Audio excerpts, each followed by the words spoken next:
ये जो बात आई ना तन ढकने की मन ढकने की, आप खाली गुरुजी नहीं है, आप ब्रह्मांड में शिव देख लो, कोई देख लो, आपको उनके कपड़े पूरे मिलेंगे। वो सिर्फ मान देते हैं उस सत्संग को कि वो भी तो इंसान रूप में आए, फिर उसके बाद उन्होंने सत्संग किए, जीवन लगाया और उसके बाद अंतर्ज्ञान हो गया। ये विषय छोटा सा है, मतलब मेन होता है कि आज मतलब सबसे पहले तो हमारे लिए बड़ा गर्व का विषय है कि दिल्ली से चल के हम लोग नानकसर गुरुद्वारा होते हुए आज इतने शुभ दिन में हिमाचल की पवित्र भूमि में आए। तो एक चीज़ मैं आपसे निवेदन करूँगा कि आप इतने अच्छे लोग हो, इतने अच्छे यहाँ पे आए, समय लगाया, लेकिन उसके बाद क्या होता है कि सब चेंज हो जाता है।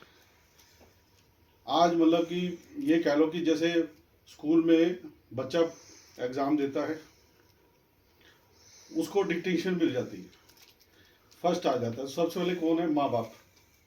बोल तेनू की चाहिए, सबका यही होता है। बच्चा आ गया तो बच्चे को पहला ये वर्ड किया जाएगा, बोल तेरू क्या, उसकी मनमानी मुराद मिलती है। अब आप ये तो सारे जानते हो ना कि ये जो शक्ति है, ब्रह्मांड चल रहा है, भगवान शिव कहें, भगवान श्री कृष्ण कहें, बुद्ध कहें, कोई भी, भगवान श्री राम करें, वो आदर्शी है, वो हमारे बीच में लाइव है, आदर्शी है, और ये सबको पता है। हम लोग आज क्यों बैठे हैं? उस शक्ति को नमन करने। अब आज क्या है कि आप लोगों ने 2 घंटे पूरी शक्ति के साथ सरेंडर, समर्पण, सब कुछ किया। मतलब इतना अच्छा मैं हिमाचल में नहीं देख पाया। मैं तो बहुत कम निकलता हूँ सत्संग में, क्योंकि हम लोग व्यापार करते हैं। तो पिन ड्रॉप साइलेंस चल रहा था। इसका मतलब आपने डिक्टेशन ले ली। अब आप में से कई लोग फेल होने की कगार पे होते हैं अगर ये ज्ञान हो। हमें भी किसी ने ज्ञान दिया था। लंगर प्रसाद, आप हर धर्म में होता है, लंगर प्रसाद बढ़ता है। सब लोगों का मन में होता है कि लंगर मतलब प्रसाद में वो गरिमा होती है कि घर में आप आलू बना लो स्वाद नहीं आएगा, लेकिन लंगर प्रसाद के आलू शानदार होते हैं। अब गुरु की बारी आ गई। आपने तो डिक्टेशन ले ली, पढ़ाई कर ली, अब गुरु आदर्श है, लंगर पंगत में बिछ गया। उसके बाद गुरु क्या करता है कि हर जो भी उसका सत्संग का से टाइम निकाल के आया, सब कुछ आया, तो गुरु ने भी उसका धन्यवाद करना, शुक्राना करना। तो वो आदर्श शक्ति आपके पास आती है। वो दो लोग आपस में खूब बातें कर रहे हैं, कोई टाइम मिल गया ना, गुरु ने कहा यार ये तो सुन नहीं रही, अगले बार चले गए, वो भी बातें कर रहे हैं, तीसरे बार चले गए।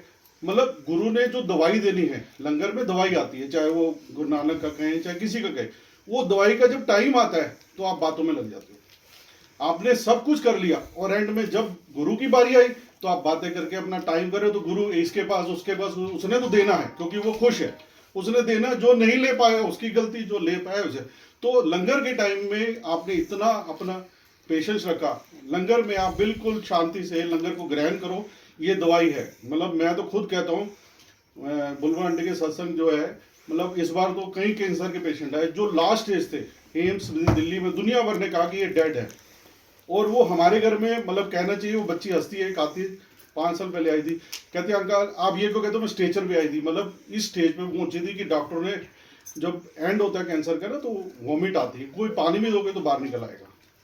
उस रात क्या है, ये जो आप जल ग्रहण करते हो ना, ये जल है अमृत। लोग पानी समझ के अच्छा चलो रहने दो, नहीं पता, लेकिन इसके अंदर क्या है कि ये 2 घंटे जो आपने सत्संग किया है ना, उसकी वेव्स जो है सृष्टि ने उस जल में डाली। तो हमारे घर वो बच्ची आई 16-17 साल की थी, ऐसे कई केस अब तो बहुत हो गए। तो उसको बुलबुल आंटी ने केक दिया, जल दिया, उसके घर वाले नहीं नहीं नहीं नहीं नहीं ये वोमिट कर देगी, उसने जल पी लिया। महीने 2 महीने उस परवर्ती देखो, गुरु ने देना है, जो लंगर की बात है। उस लड़की ने क्या किया कि उसी को भगवान समझ लिया कि ये जो मेरे को जल दे रहे हैं ना, ये मेरे को ठीक करेगा, क्योंकि वो उसको डॉक्टर ने जवाब दिया, उसे पता है मैंने मरना ही है, तय है, सब कुछ है। वो लड़की 2-4 महीने करते करते आज हमारी सबसे प्रमुख सेवादार है। एम्स के डॉक्टरों ने, लेडी डॉक्टर थी, 6 महीने बाद ये बोल दिया कि भाई ये तो रिपोर्टें गलत चली गई, इस बच्चे की थी ही नहीं। जिसको वो इतनी, एम्स तो बहुत बड़ा हॉस्पिटल है भारत का जो दिल्ली में चलता है, यानी कि आपकी क्षमता, आपकी सरेंडर, आपका सिस्टम वो होता है। तो एक तो ये है कि लंगर प्रसाद जब भी आप करो, जितनी पेशेंस आपने भगवान के समर्पण में की, उतनी भगवान को आप तक पहुंचने के लिए पेशेंस वो रख लो। एक तो ये हो गया। दूसरा, शुक्राने की बात आई जब, क्योंकि आज जो मैं बोलना चाहता था बुलबुल आंटी के जीप पे रख दिया। शुक्राना का मतलब क्या होता है हम लोग सब समझते हैं, थैंक यू हो गया, किसी का काम हो गया, धन्यवाद हो गया, चीज हो गया। तो एक गुरु की संगत चल रही थी, उसमें गुरु बैठे हुए थे।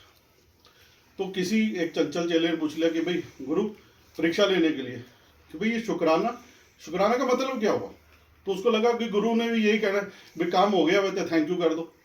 तो गुरु, चूंकि वो तो अंतर्ध्यान थे, उसने कहा कोई बात नहीं, तो एक काम कर, इस लाइन में चले जा, पीछे 2 आदमी खड़े लास्ट में, उसके बाद जाइयो और उसको बोलिए जी आपके मन में क्या है, आपका भी नंबर आएगा, दर्शन करोगे, सब कुछ है, तो आपके मन में क्या है। कहता है उसका मतलब क्या, कहता है एक तो बड़ा धनवान रिच होगा, वो तेरे को अपने आप पता लग जाएगा, लेकिन उसके साथ जो दूसरा आदमी लगा हुआ है वो एक सिंपल से कपड़ा पहन के खड़ा होगा, बड़ा गरीब और भयंकर, क्योंकि ये लाइन लगी हुई है, इसमें अमीर गरीब कुछ नहीं है। तू उनसे पूछ के आ जा बस, फिर मैं तेरे को बताऊँ शुक्राने का मतलब क्या है। मैं आपको भी ये कह रहा हूँ कि शुक्राना हम कैसे, क्योंकि मेरे ऊपर हमारे परिवार पे बहुत बड़े बड़े शुक्राने हो चुके हैं। वो गया पीछे, तो वो जो पहले पैसे वाला आदमी था उसको बोलता है कि भाई गुरुजी से आपने कुछ कहना है, तो मैं गुरुजी का सेवादार हूँ, गुरुजी ने भेजा है।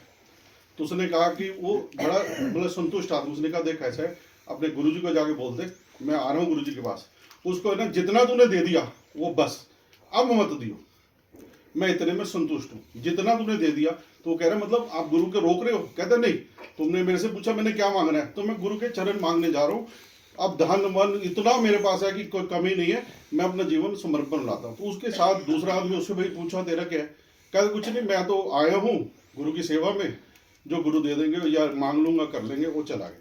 अब वो गुरु के पास पहुंचा, गुरु कहता भाई पूछा है दोनों ने, कहना पूछा है, कहना उनको आने दे, वो नंबर आ गया।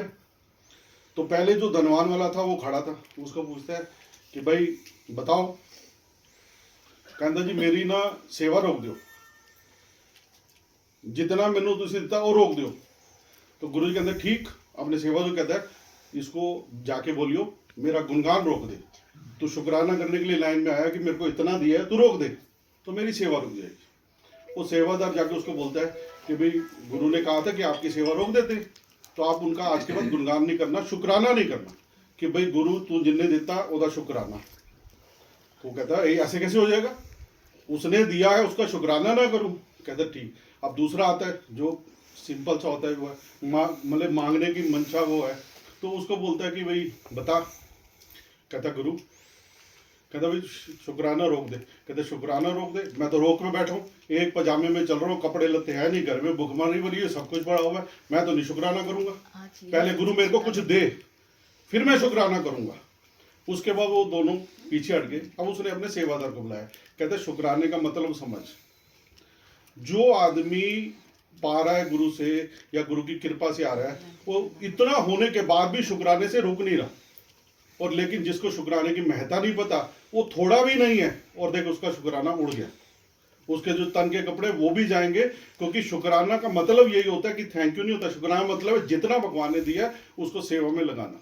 तो मेरा मतलब यही है कि शुक्राने को हम शुक्राने हिसाब से ले, और अपना लंगर प्रसाद आज ऐसे ही डिक्टेशन की तरह गुरु जी से ले। जय गुरु।